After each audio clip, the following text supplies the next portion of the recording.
اعوذ باللہ من الشیطان الرجیم بسم اللہ الرحمن الرحیم اللہم صلی علی سیدنا محمد معدن الجود والکرم وآلہ وسلم۔ سامعین و ناظرین اکرام، السلام علیکم ورحمۃ اللہ وبرکاتہ۔ آج کا ہمارا موضوع یہ ہے کہ آخرت کی زندگی کی حقیقت۔ دیکھیں، آخرت کی زندگی کی حقیقت سمجھنا مشکل نہیں ہے، اور اگر ہم اپنے آپ کو پہچان لیں،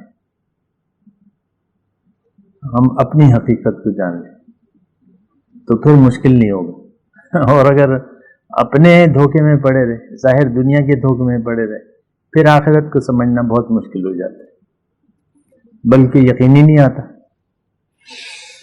جیسے کہ آج کا جو ماحول ہے تو اس میں یہ ہے کہ ہمیں آخرت کی زندگی پر یقین نہیں ہے، بالکل نہیں، ذرہ برابر بھی نہیں۔ وہ پشتوں میں کہتے ہیں نا، دل ترا کا الترا نہ غوار۔ اس کا مطلب کیا ہے؟ یقین ہی نہیں، دیکھیں گے، دیکھا جائے گا۔ پشتوں میں کیا کہتے ہیں؟ گورو با۔ یہ مسئلہ ہے۔ اگر آپ کا اپنے اوپر یقین نہیں ہے تو پھر آخرت پر یقین پیدا کرنا بہت زیادہ مشکل ہے، اپنی حقیقت پر یقین۔ تو اس کے لیے مطلب اب یعنی جہاں تک تعلق ہے کہ ہم اپنے اوپر کیسے یقین کریں یا ہماری حقیقت کیا ہے، تو ٹھیک ہے، اس کے بارے میں بات کر لیتے ہیں کہ ہماری حقیقت کیا ہے۔ ہاں، انسان جو یعنی کہ دو اجزاء ہیں موٹے موٹے، ایک ظاہری ہے، اس کا ایک ظاہر ہے، اور ایک اس کا باطن ہے۔ اور ہر چیز کی جو ہے حقیقت ایسی ہی ہے، ہر چیز کی حقیقت دنیا میں جو بھی مخلوقات ہیں تو ان کی ایک ظاہری حقیقت ہے، ایک باطنی حقیقت ہے، ہر ایک چیز کی۔ یہ نہیں ہو سکتا کہ صرف ظاہر ہی سب کچھ ہو، کسی بھی چیز کا ایک ظاہر ہوتا ہے، ایک باطن ہوتا ہے۔ یہ بات نوٹ کرو، زیادہ سوچنے کی بھی ضرورت نہیں ہے، لیکن آپ اپنے متعلق سوچیں کہ آپ کل نہیں تھے، آج ہیں، کل پھر نہیں ہوں گے، تو آپ ہیں کون؟ ایک بات۔ دوسری بات یہ ہے کہ یعنی اپنے بارے میں دیکھیں، غور کرنا چاہیے، اپنے بارے میں یقین حاصل کرنا چاہیے کہ ہم کون ہیں۔ تو بات یہ ہے کہ انسان اگر دیکھے تو یہ کائنات انسان کے گرد گھوم رہی ہے۔ انسان جو ہے محور کائنات ہے کہ نہیں؟ سوچ لیں، سادی سی بات ہے، زیادہ زور ڈالنے کی ضرورت ہی نہیں ہے، اتنی کوئی پیچیدہ بات ہی نہیں ہے۔ تو ایک بات یہ نوٹ کر لیں، یعنی ایک ایک نقطہ کر کے آپ لیں، سمجھیں، ایک ایک نقطے کو آپ سمجھیں کہ ہماری یعنی انسان کے گرد یہ ساری کائنات گھوم رہی ہے۔ اس کا مطلب کیا ہے؟ اس کا مطلب یہ ہے اللہ تعالیٰ نے اس کائنات کو میرے لیے پیدا کیا ہے، زیادہ غور کی بات ہی نہیں۔ کائنات کا پیدا کرنے والا ہے کوئی، تو اس نے انسان کو بھی پیدا کیا ہے، اور یہ کائنات انسان کے گرد گھوم رہی ہے، یعنی یہ کائنات اللہ تعالیٰ نے انسان کے لیے بنائی ہے۔ لولاک لما خلقت الافلاک، آپ نہ ہوتے تو میں کائنات کو پیدا نہ کرتا۔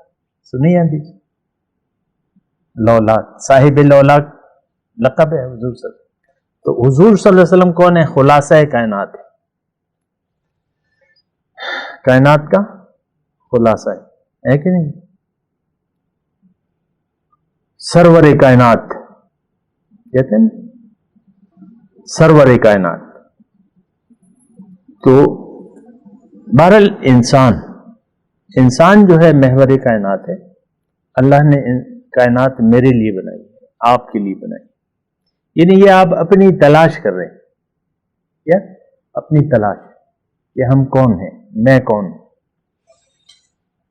تو ایک بات تو یہ ذہن میں رکھیں، سوچیں سمجھیں، یعنی آپ تو یہی کہہ رہے ہیں نا کہ ہم یقین کیسے پیدا کریں، بات تو یہی ہے، ہمارا تو یقین ہی نہیں آتا۔ تو آپ غور کریں، سب سے پہلے اپنے اندر غور کریں اپنے اوپر غور کریں کہ آپ کون ہیں. کیا آپ یہ ظاہر کا ایک وہ ہیں؟ یہ تو دیکھیں انسان اچھا دوسرا ایک اس کا پہلو یہ ہے کہ تمام کائنات کا ایک مقصد ہے. کائنات کی ہر ایک چیز جو بھی تخلیقات ہیں اللہ تعالیٰ نے با مقصد پیدا کی ہیں، بے مقصد پیدا نہیں کی، چاہے ہمیں اس کا مقصد معلوم ہو یا نہ ہو، لیکن مقصد ہے، با مقصد ہے. اللہ تعالیٰ پاک ہے، سبحان اللہ. یہ آدھے ترازو کو بھر دیتا ہے، الحمدللہ اور سبحان اللہ، یہ پورے ترازو کو بھر دیتا ہے. حدیث کا مفہوم سبحان اللہ. تو اب سبحان اللہ کا مطلب یہ ہے کہ اللہ پاک ہے کس چیز سے؟ عیب سے. کسی چیز کو بیکار پیدا کرنا یہ تو ایک عیب ہو گیا. ایک مثال کے طور پہ کھانے کی ایک میز ہے، بڑی میز ہے، اس پہ 12 آدمی ہیں مثال کے طور پہ، اور اس پہ آپ نے ایک ایسی چیز رکھی ہے جس کا تعلق کھانے سے نہیں، کھانے سے نہیں.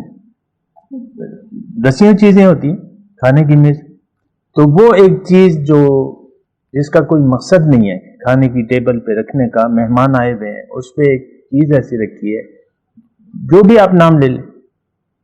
مثال کے طور پہ آپ نے چنے کی دال کا کچن سے ایک ڈبہ لا کے رکھ دیا، ایک بڑا مرتبان چنے کی دال، تو وہ سوکھی دال ہے، تب اب اس کا کھانے سے کیا تعلق ہے؟ تو یہ تو ایک فضول کام ہو گیا نا. سادی سی بات ہے، فضول کام ہو گیا نا. تو یہ اس طریقے سے میں نے آپ کو مثال دی. تو دیکھیں اللہ تعالیٰ پاک ہے، ہر عیب سے پاک ہے. ایک بات یعنی بنیادی طور پہ آپ کے ذہن میں ہونے چاہیے، سبحان اللہ، اللہ پاک ہے. ہم اللہ کی تسبیح بیان کرتے ہیں نماز میں، سبحان ربی العظیم، سبحان ربی الاعلی. رکوع اور سجود میں آپ کرتے ہیں کہ نہیں؟ اللہ پاک ہے. تو ایک بات مطلب نوٹ کر لیں، میں آپ کو یہ بات کہہ رہا تھا کہ کائنات کی ہر چیز کا ایک مقصد ہے، ہر چیز کا ایک مقصد ہے، اور وہ مقصد انسان کو فائدہ پہنچانا ہے. اب یہ نہیں ہو سکتا، تھوڑا سا سوچیں، یہ نہیں ہو سکتا کہ ہر چیز تو بامقصد ہے اور جس کے لیے اللہ تعالیٰ نے یہ کائنات پیدا کی ہے وہی بے مقصد ہے. جو بنیادی چیز وہی بے مقصد ہو. سوچ سکتے ہیں آپ؟ دیکھیں عام سی بات ہے، بچہ بھی میرے خیال سے آپ سمجھ رہے ہیں. تو مطلب یہ تمام کائنات کا ایک مقصد ہے، وہ مقصد انسان کو فائدہ پہنچانا ہے. اب انسان کا کیا مقصد ہے؟ میں آپ اپنے متعلق سوچیں، آپ ہی بے مقصد ہیں. ہم تو بے مقصد زندگی گزار رہے ہیں. جیسے کہ ہم سوچ رہے ہیں ایسا کہ ہمارا تو کوئی خاص مقصد نہیں ہے، ہمیں تو دنیا نظر آ رہی ہے، دنیا ہی کو مقصود بنا لو، جو لوگ کر رہے ہیں وہ کرو، جیسا لوگ زندگی گزار رہے ہیں ویسے گزارو. کیا یہ سب لوگ پاگل ہیں؟ بعض اوقات مجھے ایسے سننے کو ملتا ہے، آپ جو کہہ رہے ہو تو دنیا تو یہ نہیں کہہ رہی، تو کیا وہ سب لوگ پاگل ہیں؟ ایک جملہ تو بنتا ہے. جس طرف میں آپ کو بلا رہا ہوں تو کوئی مجھے یہ کہتا ہے کہ بھئی یہ سارے لوگ، یہ سارے مسلمان، کیا یہ سب گمراہ ہیں؟ تو وہ تو اب آپ کی سوچ ہے. تو بات دیکھیں، اپنے آپ کو سمجھیں، ہم ایک بے مقصد زندگی گزار رہے ہیں اور ہماری زندگی کا مقصد ظاہر کے علاوہ کچھ بھی نہیں ہے. اچھا چلو بنا لو، ظاہر کو مقصد بنا لو، تو کیا یہ مقصد بن سکتا ہے؟ اس پہ ذرا سوچیں. کیا اس سے آپ کچھ چیز لے جا سکتے ہیں جب جاتے ہیں؟